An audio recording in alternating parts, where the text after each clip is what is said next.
CTBK gives executives and owners of mid-market businesses unparalleled confidence and clarity so you can focus on strategic objectives and organizational success. Their multidisciplinary advisors, accountants, and team members have a wealth of experience and are all available and responsive to each client to ensure the most effective advice, actions, and outcomes no matter the situation or complexity level. That experience base and one-team approach, combined with integrated and efficient way of operating, enable them to be truly proactive partners, doing the best thing for their client every time. Visit ctbk.com or call 716-630-2400 to learn how CTBK can work for you. I'm Bucky Gleason, and you're listening to Tim Graham and Friends. Tim Graham has friends? You are listening to a podcast by a guy that shouldn't have a podcast. It's Tim Graham and Friends. It's Tim Graham and Friends, brought to you by CTBK, CPAs and Business Consultants. I'm Tim Graham of The Athletic, here with Jonah Bronstein of Bronstein Sports Plus. And it's been an interesting week, as it usually is when it comes to Buffalo sports. But to set up the schedule and to let you know what we're going to talk about, of course, we're going to get into the Darius Slay situation, which I just find fascinating. And it's something that Buffalo hasn't had to deal with for a long time, a player not wanting to come here when claimed off waivers. The Sabres are at Winnipeg this evening, and a big basketball game. St. Bonaventure is at UB tomorrow at 2 p.m. And as far as local college basketball goes, it doesn't get much bigger than an undefeated UB team going up against St. Bonaventure. And the fan base and the energy that should be over at Alumni Arena tomorrow afternoon. Jonah and I are going to get into that a little bit later in the show, and the Sabres. But let's talk about this Darius Slay situation. Heading into the Bengals' visit to Orchard Park Sunday at 1 p.m., I don't know if Darius Slay would have played in the game. He's a 13-year NFL veteran. He probably could have if he wanted to. Coming from the Pittsburgh Steelers, he's in shape.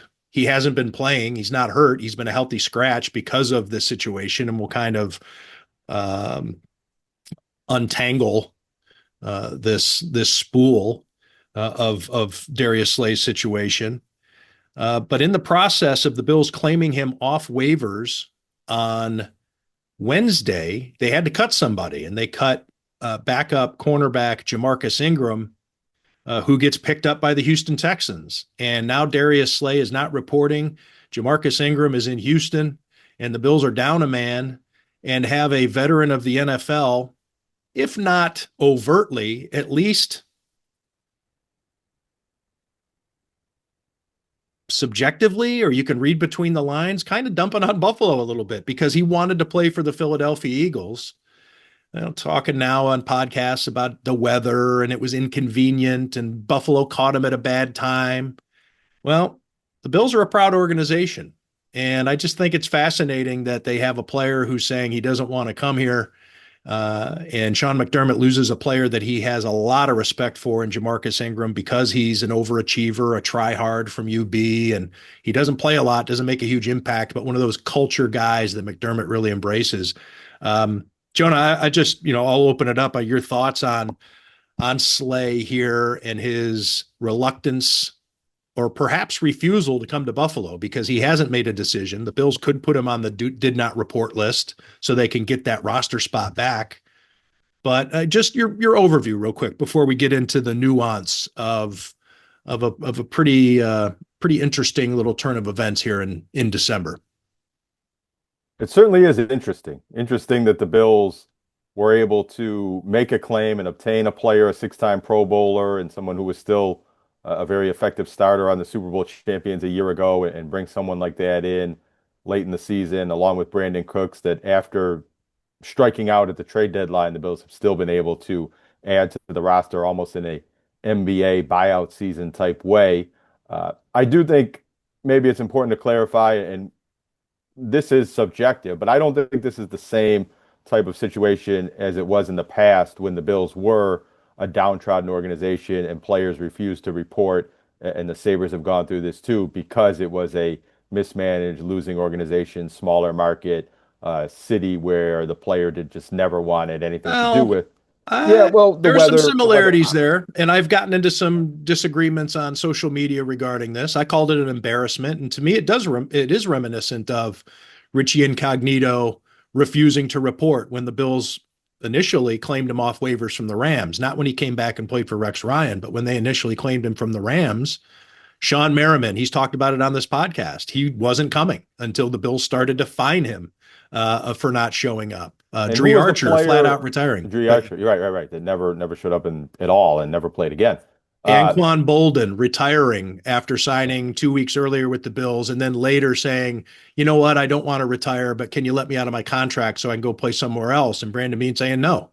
So I could see if Brandon Beane, there's precedent for something like this, just holding on to Darius Slay's rights and saying, play for us or play for nobody. Yeah, it is open to interpretation, but my interpretation is that that's not the situation here, or that's a very small part of Darius Slay's thought process here. I take him and his agent, Drew Rosenhaus, at face value, and they keep calling the Bills a first-class organization and trying to indicate that this isn't about not playing for the Buffalo Bills football team. Maybe there is some element of not wanting to live in Western New York, but it's, we're very late in the season. It's only a few week assignment here. It's not like he really has to move here long term. He can spend a few weeks in a hotel and the season will probably be over. He signed a contract to play for the Pittsburgh Steelers. The weather is not that dissimilar. Correct. And he played previously in Philadelphia and Detroit, not exactly warm weather climates.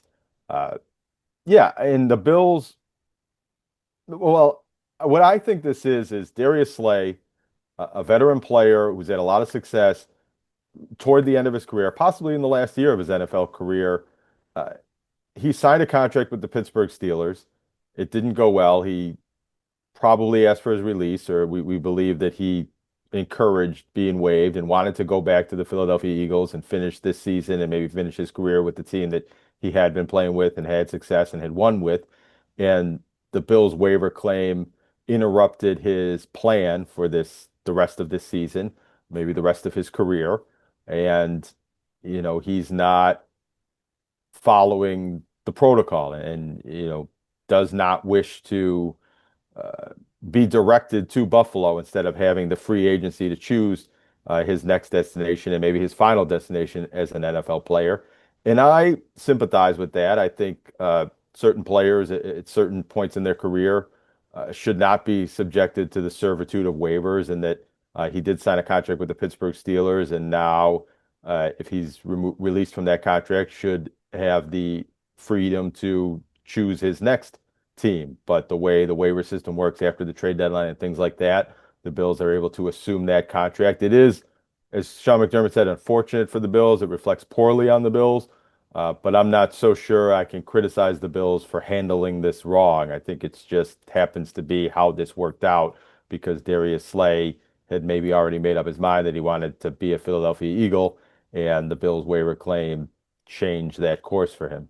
Yeah, I think that, I used the word embarrassing yesterday when I looked at the situation. This was even before we learned that Ja'Marcus Ingram had been lost to the Houston Texans.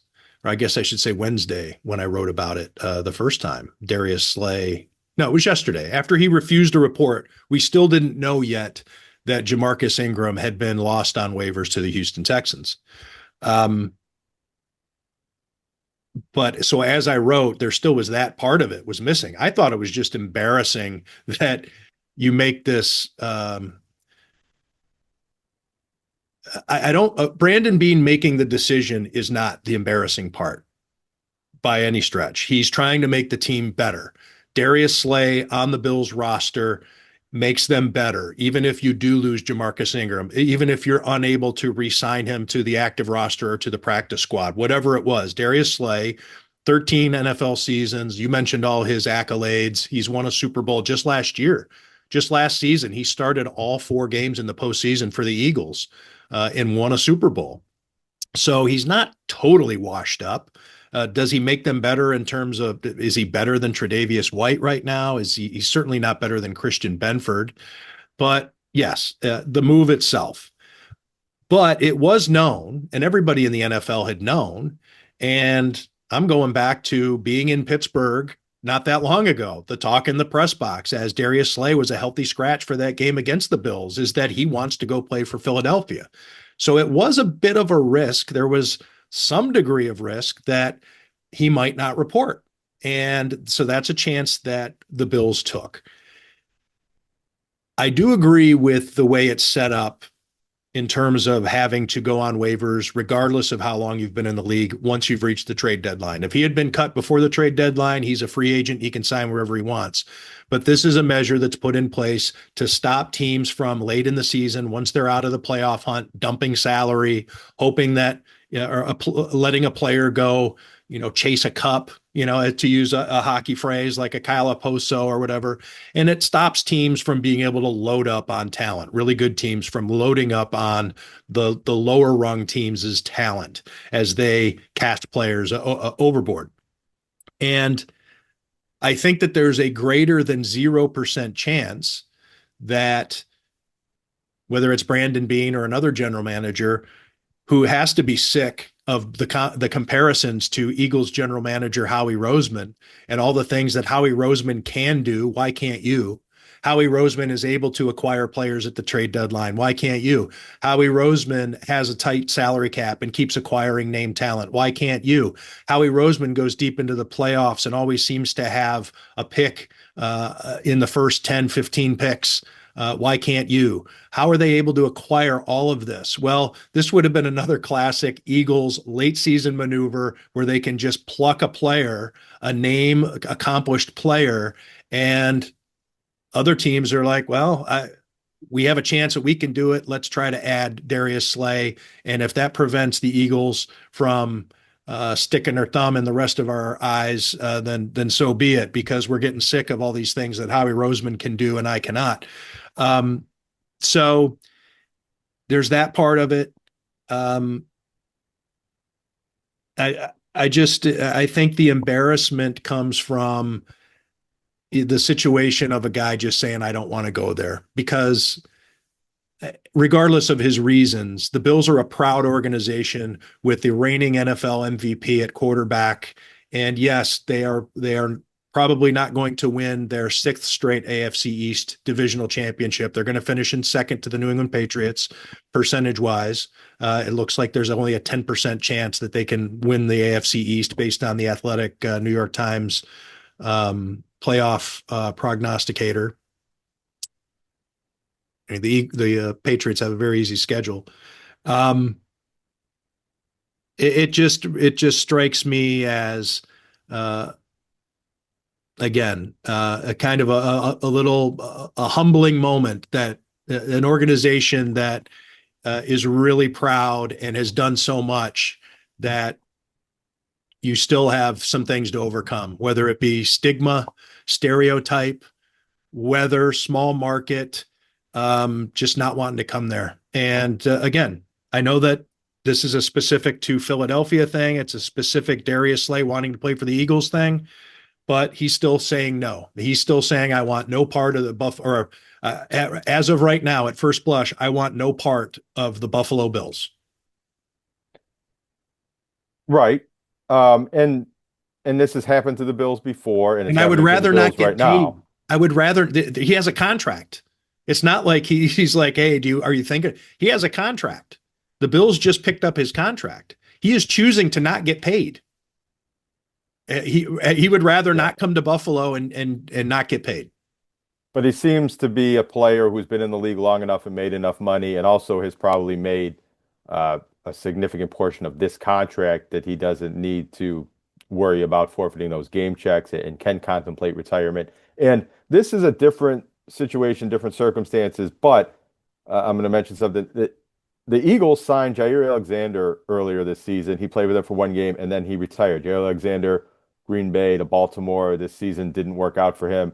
Different circumstances, but some similarities of players who are good players, and it seems like they found a good fit to finish their career with a good team, and it doesn't work out, and they end up retiring somewhat more quickly, unexpectedly.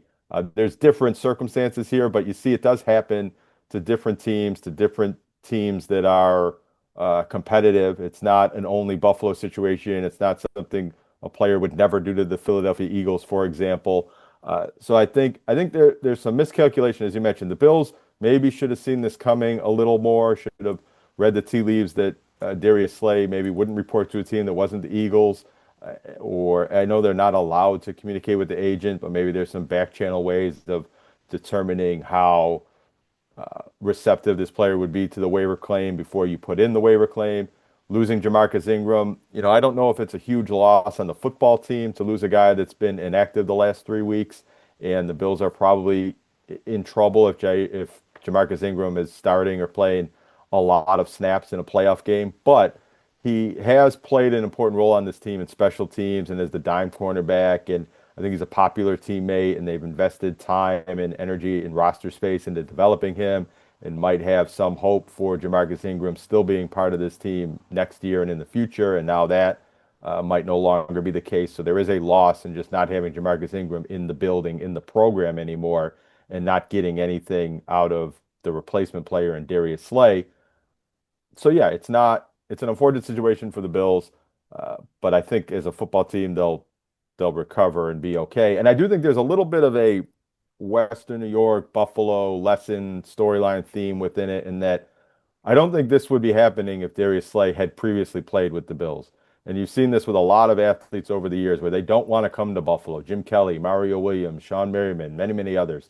And they have, poor opinions of what it's going to be like to play in this market, to live in this city. Richie Then once they're Incognito here, yeah, came and then here once against they're his here will and then left and came back. And that's what I mean. Like all these players that have come back this year, Tre'Davious White, Jordan Poyer, Jordan Phillips, Shaq Lawson, the list goes on and on, Gabe Davis, and eagerly came back. And I think that this is just a case where, unfortunately for the Bills, Darius Slay doesn't have that knowledge, has never lived in Western New York, has never played for the Buffalo Bills, maybe didn't have a former teammate that was here that could tell him, hey, you're going to love it. Von Miller probably wanted to be here when he did come here, but I think some players, if he had been leaving a team or had a former teammate that could tell him, hey, you're gonna like it in Buffalo. Go there for 6 weeks. Go make a run at the Super Bowl with this team, and then I bet you'll come back next year. And unfortunately, there was none of that thought process, or Drew Rosenhaus can't convince him of that. Maybe he can. Maybe over the weekend there'll be a change of heart from Darius Slay if the Bills. I don't know. How does that work? The Bills will put him on the do not report list. Can they bring him off it now onto the roster if he changes his mind? Just sit there and wait for him to report. And I'm sure there might be some mechanisms in the collective bargaining agreement regarding fines. I'm not exactly sure. But the DNP or the DNR, which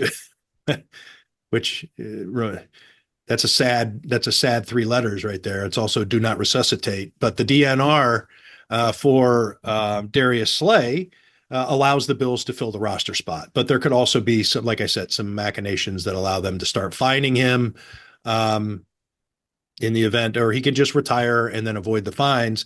There's also a weird thing where the Bills hold his contract now. So the Bills are the ones that can actually claw back his signing bonus that he received from the Pittsburgh Steelers, the $8+ million signing bonus, because that signing bonus was paid out in expectation of fulfilling your contract obligations, of finishing the season. So the Bills now hold that obligation or expectation. The Bills can try to get back, I think, based on what it would be now with 5 games left in the season, $2.2 million from Darius Slay, if they so choose. Like if they really want to play hardball. It's a interesting little quirk in the collective bargaining agreement and in the contract situation. But, you mentioned some of those players like Balin Spector, Jordan Phillips, Jordan Poyer, Shaq Lawson. It's interesting the players that the Bills go back and get versus the Eagles. They go back and get Darius Slay and Brandon Graham, and they go back and get some players that have serious gravitas to them. I want to bring it up before we change topics, or maybe we keep going on this because there's probably other ways we can go with it. Again, it's a contract thing. It's inside baseball, but I'm just fascinated by it. And part of me hopes it keeps going. Like that there's that there is a do not report, and he hems and haws, and maybe comes back next week or the week after, and we get to ask him to his face, like, hey, what was going on here, as opposed to getting it from podcasts and prepared statements from his agent or from his camp. We'll probably have him on this podcast in about 4 years promoting an MMA event, and he'll tell us all about it. That's right. After his career, just like Sean Merriman a couple of months back. But Sean McDermott today, he was, and again, I'm not putting words in his mouth. This is the way I took it. This is my observation of him, his mannerisms, his demeanor.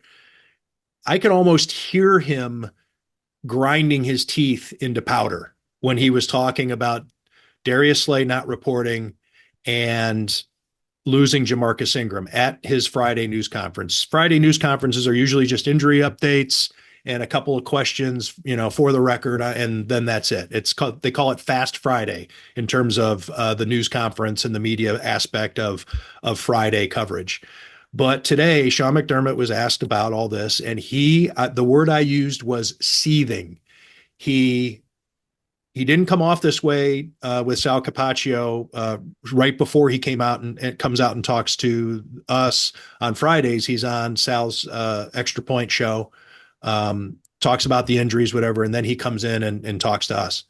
And he seemed normal, no flags at all when it came to him talking to Sal. But when he came in and was talking to the other reporters, you could see it. He was upset to have lost Ja'Marcus Ingram. He didn't want to talk about Darius Slay. I'll read you the comments here. Transcription by the Athletics' Joe Biscaglia. So he's asked about Darius Slay, and he says, yeah, I mean, it's unfortunate that unfolded and went down the way it did. I'm a huge Ja'Marcus Ingram fan and will always be. So I'm always going to be in his corner and want the best for him. So that's really where my mind is right now. And, I'm getting myself ready to coach this game.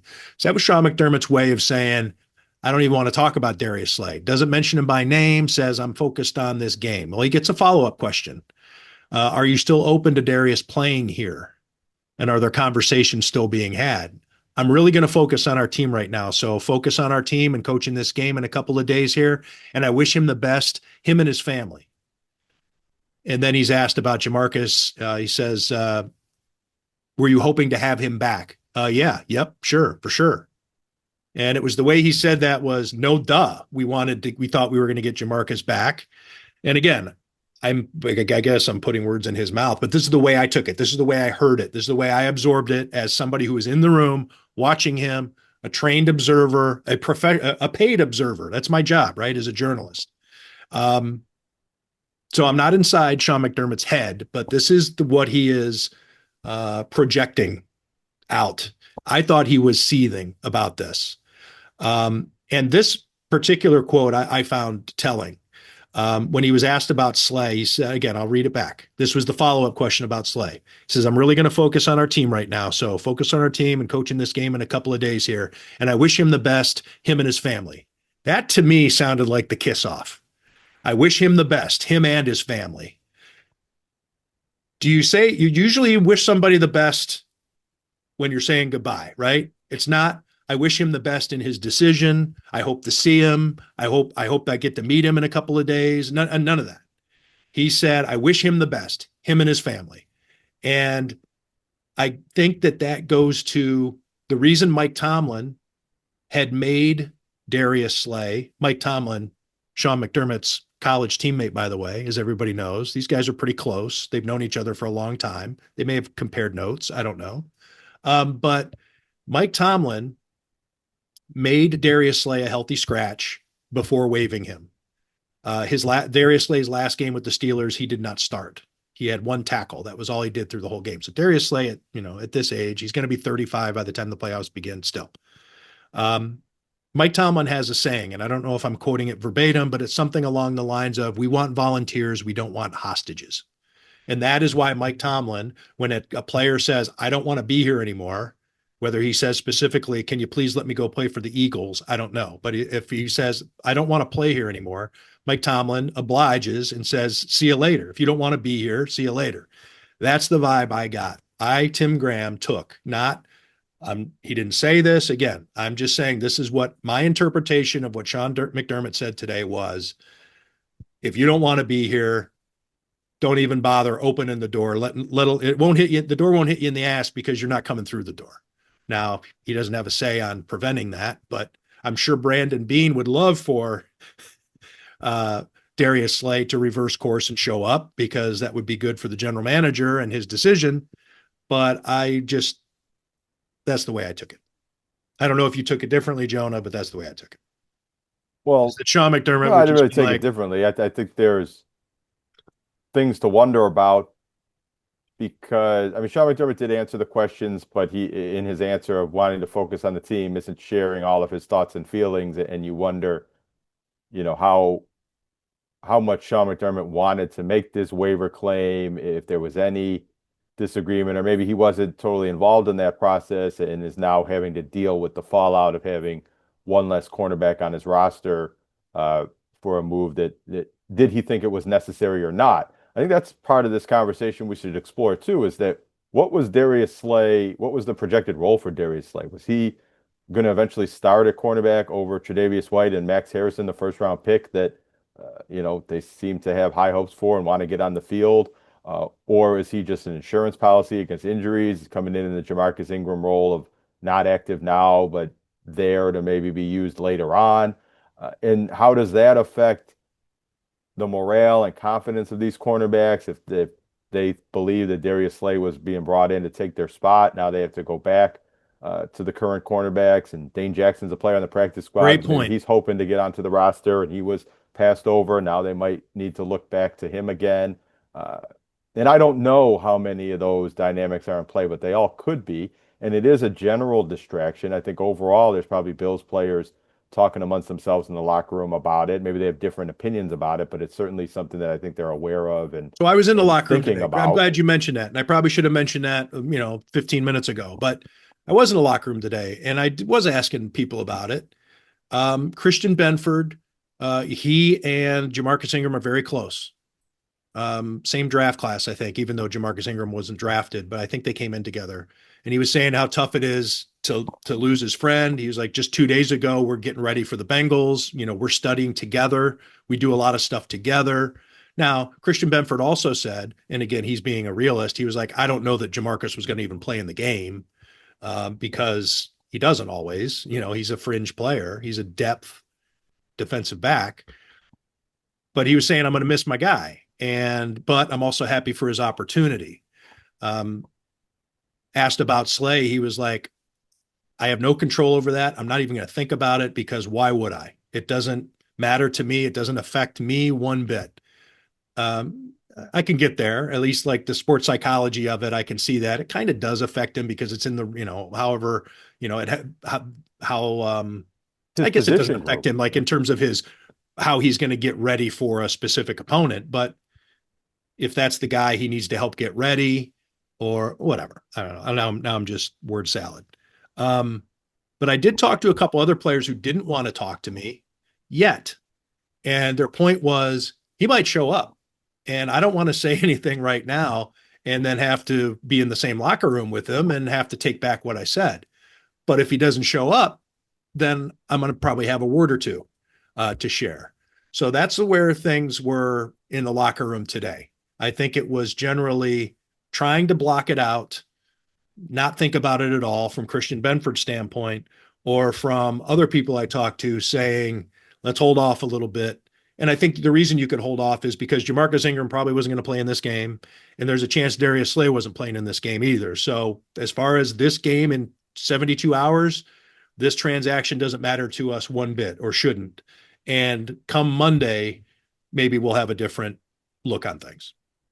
It could possibly be something that galvanizes the secondary. It might be one of those convenient Us use it for against them. motivations, yeah, after the fact. Yeah. But if the Bills do play well, especially against Joe Burrow and the Bengals and their good passing game, and they can say, hey, we don't need you, Darius Slay, and that motivated the team a little bit. But the Bills have to play well, and the secondary has to make big plays in order for that to come to fruition. We're going to talk about the Sabres here in a little bit, Jonah, but I think that the Sabres season lasts a long time, and so does the college basketball season. We're just getting started with college basketball, but Sabres, I don't know. It feels like we say the same things every podcast because the pendulum just swings back so forcefully, and we're either talking about, wow, these guys are getting interesting or fun to watch versus here's the disaster again. So let's talk about this basketball game tomorrow. St. Bonaventure at UB, 2 o'clock tip off at Alumni Arena. Um, I'm guessing tickets are available, but I'm also going to say it's probably not the easiest ticket to get because St. Bonaventure does have a pretty rabid fan base, and the game is in Buffalo. There are so many Western New Yorkers that went to St. Bonaventure and probably dread that drive down to Olean / Allegheny / St. Bonaventure, New York, to watch a game. So you have the opportunity to go to Amherst and see St. Bonaventure play an undefeated UB Bulls team. How do you handicap this one, Jonah? Well, before I get into that, I'll say tickets are available, but it is, I think, a bit of a hot ticket, and maybe good seats are less available, and the Bonner fans do travel well, and if you are interested in seeing this game and going to this game, you might not be able to sit as close as you would for some of the other games on UB's schedule uh, because of the Bonner fan factor, but also because these are two. UB is 8-0, St. Bonaventure is 7-1. They're both in the top 100 of the NCAA net. St. Bonaventure's only losses against North Carolina. They've been mentioned as a team kind of on that bubble or one of the first four out, I think, in one of Joe Lenardi's projections. Buffalo, because of their strength of schedule, is not really in that conversation, but this is as good as UB has played at this point in the season in many years, and definitely the best that they've looked with George Helkovich as coach in his third season. And these are always exciting games. Not always exciting. They're not always exciting, but they tend to be exciting games when the two teams are pretty good, when it's probably the two best local teams. They're not conference rivals like Canisius and Niagara, but they play pretty much every regular season these days. They didn't always. And when you get to see them against each other, whether you're a Bonner fan or a UB fan or just a local college basketball fan, there's an energy in the gym. It's like a high school rivalry game where there's cheering on both sides of the floor for both baskets and fans cheering against each other. And there's been a tremendous intensity when these two teams were very good a few years ago when Nate Oates was the coach at Buffalo. And that went away over the last couple seasons when Bonner won this game pretty easily.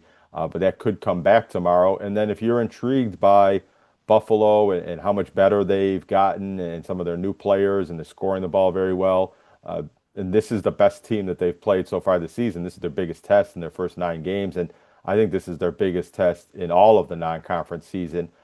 But they get it at home, and it's not like they're playing North Carolina or Michigan or UCLA. So you get to see really what this UB team is made of. And Bonna's very good and has some new players that you maybe haven't seen before. If you're not living in Olean and going to the Riley Center, this might be your only or your first opportunity to see St. Bonaventure live. And I think it's going to be a good basketball game. I would favor Bonaventure in this game. I think they're a better team.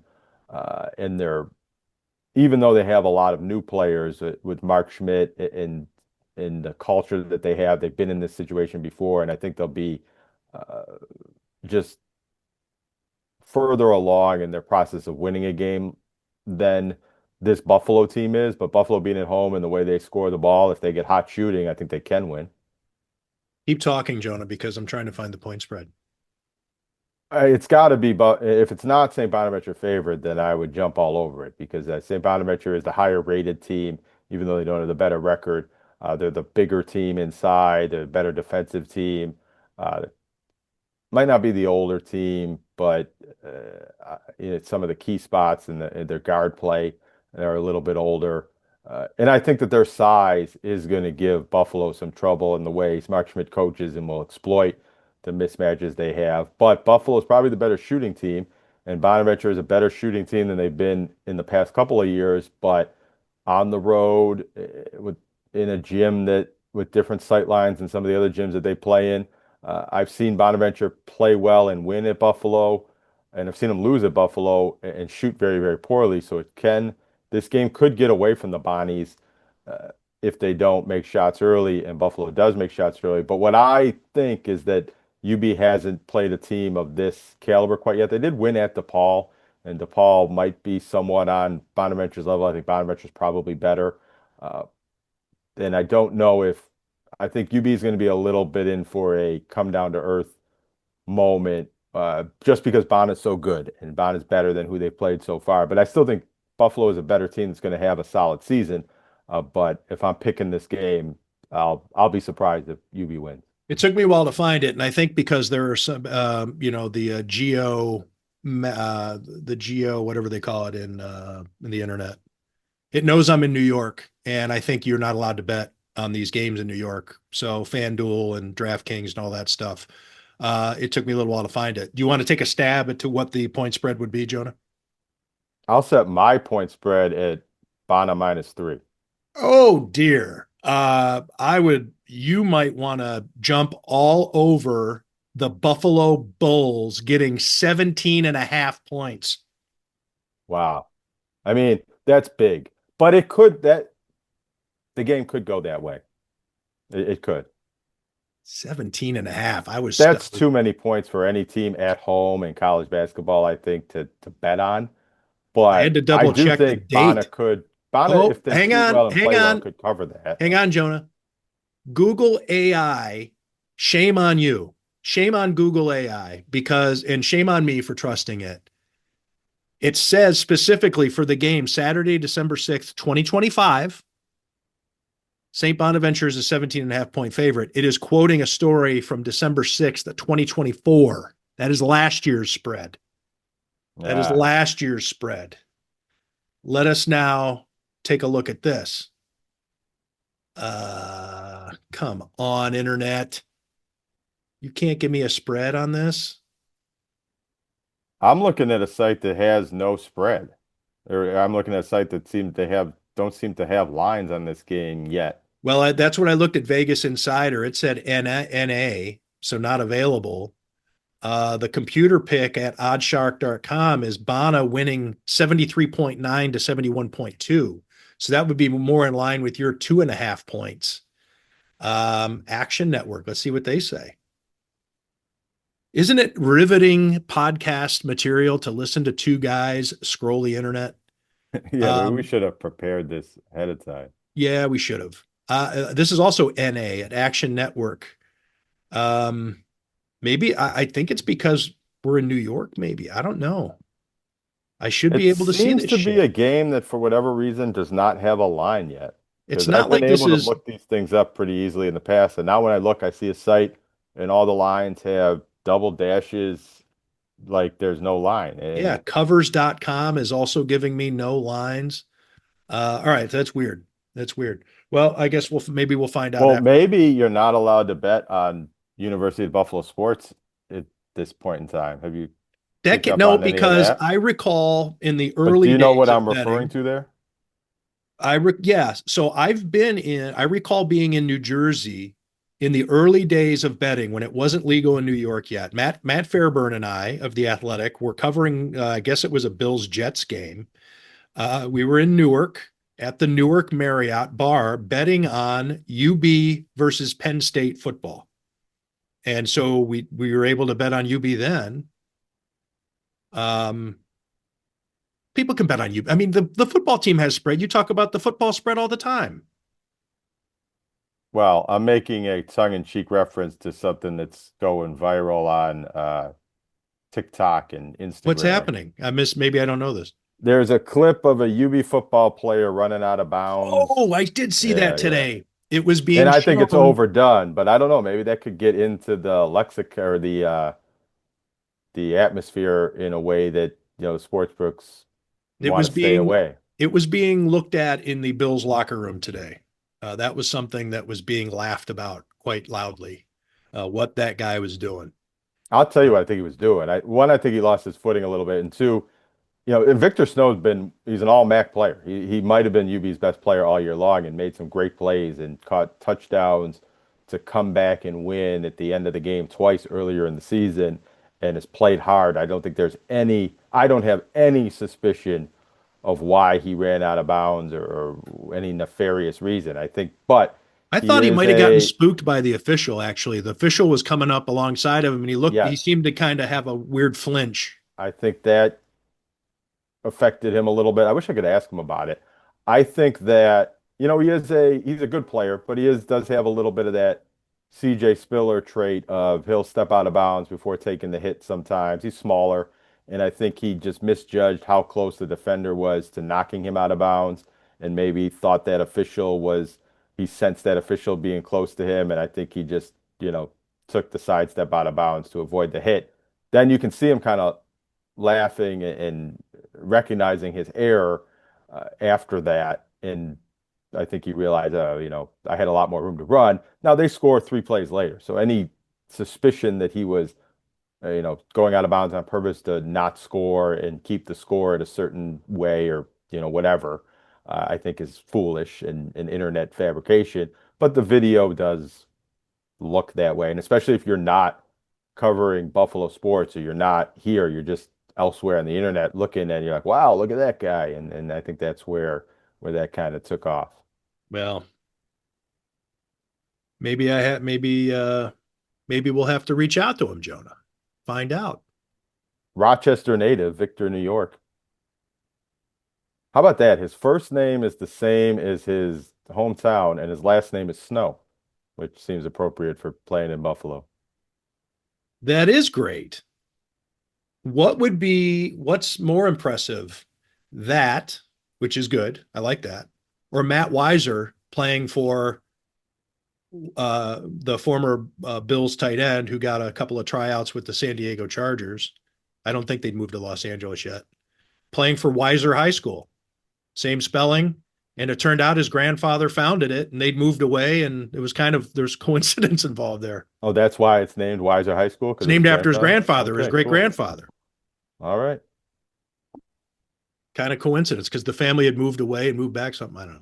Isn't there guess something like totally. that with Josh Allen? His high school field is named after his grandfather or something like that? Oh yeah, his Yeah. grandfather. So they donated the land that the school was built on, way back in the day. Uh, there was a rival high school. I don't recall. I wrote about it back at the Buffalo News, and the rival high school broke apart and did something. And rather than he didn't want his kids to have to go to or the rival town or the nearby town, he didn't think that people in Fireball, California, should have to go to this other town to go to school. So he donated a bunch of acreage, his own acreage, to the town to build a school, so the people didn't have to travel to go when the school divided or whatever the fuck. But anyway, yeah. What Good nice memory. family, that Allen family. Um, Sabres. They're at Winnipeg tonight, 7 p.m. Eastern time, not 8 p.m. Eastern time. Despite the time zone difference, this game is taking place at the usual 7 p.m. local. No, 7 p.m. local for us. It takes place at 6 p.m. local. Where are you with these Sabres, Jonah? I know they start this road trip. We're talking about it. I'm getting to the point where it's like I don't want to talk about them. Let's check back in a couple of weeks and see if they've found any traction or figured anything out. Well, I'll be watching and see. I'm watching this road trip because I Well, I'm going to think, be watching too, but do we need to hash it out every week? It just seems like it's well, pointless. no, but I do think the 6 game road trip they're on is very important, and the season could perhaps be won or lost. The Sabres have won. Let me make sure I have this correct, but I think I do. Uh, 6 of their last 10 games. One of those wins in overtime, one of them in a shootout. Uh, so what is that? 4-4-2 in regulation. So not playing bad overall, and maybe not good enough. They're not good enough to be in a playoff spot right now, and maybe even that 10 game stretch is not playoff caliber, but it's close. They're not at the bottom of the league. They're not falling apart. They're not circling the drain or on a tremendous losing streak or anything like that. But they lost and had a bad stretch, giving up 3 goals in 1 minute and losing that challenge and maybe losing their focus and sharpness in that game for a little while. And they're in this situation where they win a couple of games and you're getting some cautious optimism about where the season's going. and then they lose one game and it feels like the wheels are falling off. And every game now that they play, and especially on this road trip, feels like they're playing in must-win games night after night. And it's only December. It's not even a third of the way through the season. And they are in last place. They have the lowest points percentage in the Eastern Conference. They're not too far out of a playoff spot, but they have to pass the whole conference. And the way it's shaping up, that wild card spot is probably going to be a high 90s point team, and the Sabres aren't really on pace for that. Their best players aren't playing well. You need, if you're going to pull out of your playoff drought, you need Tage Thompson to play to Tage Thompson capabilities. Alex Tuck to pull his weight. And if he wants out or wants a new contract, to play like he needs it, or to play like another team would actually want to add him to their roster. Yeah, and their best players sometimes making costly mistakes. Tage Thompson took that penalty on a power play that led to the first goal while not being part of, the power play unit to score that goal that would have given the Sabres a 2-0 lead, and maybe they win the game if they get that. Also, he had a turnover. I'm not sure if it was Zach Benson's fault or his fault, but they had a misplayed pass between each other that led to either the second or third goal. And that's been the Sabres' problem. Not necessarily that they're not talented enough or they're not playing hard enough or they don't have the grit or the defensive focus. All the issues that they've had in the past, they seem to, have improved in a lot of those areas. But carelessness with the puck and just not being sharp enough to win these games and having mistakes that cost them games. And maybe they outplay teams for 40 minutes, but a couple of mistakes cost them in one period and they lose the game. That's where they are right now. And the numbers and the percentages don't look very good for them actually making the playoffs. But if they get hot and they win a few games, they're going to be back in this race and they're not going to be mathematically eliminated for quite a long time. Just the way the season works, but also unless they lose every game on this road trip, I think they're going to stay in this mix where they're not quite that out of it. Can you imagine being mathematically eliminated by New Year's? That'd be a trick. Yeah, so that's where the Sabres are. Josh Norris coming back, I think gave them a lift and might continue to give them a lift. He's their top line center and their best skater. And, he's made an impact. He made an immediate impact in his first game. He had an assist on the first goal they scored the other night in Philly. And maybe it balances their lineup better. It makes some of the other lines better, having Norris in there and having everybody in the roles that they were projected for in training camp. The goaltending situation is settling somewhat, unsettling in other ways, but I don't think it's a crisis.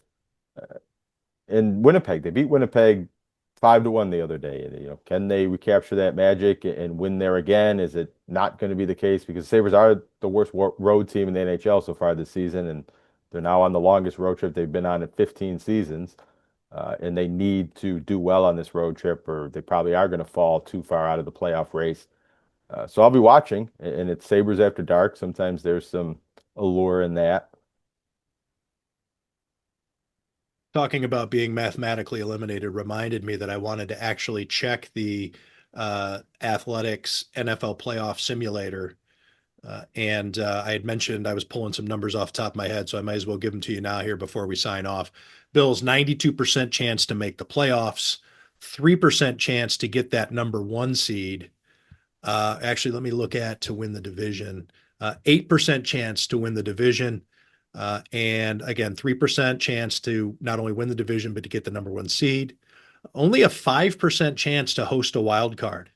So looking more and more like that Jets regular season finale will be your last chance to say goodbye to Ralph Wilson Stadium. But you know what? There might be a ceremonial implosion or something like that.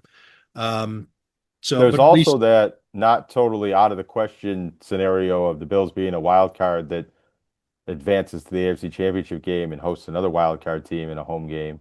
That is possible also.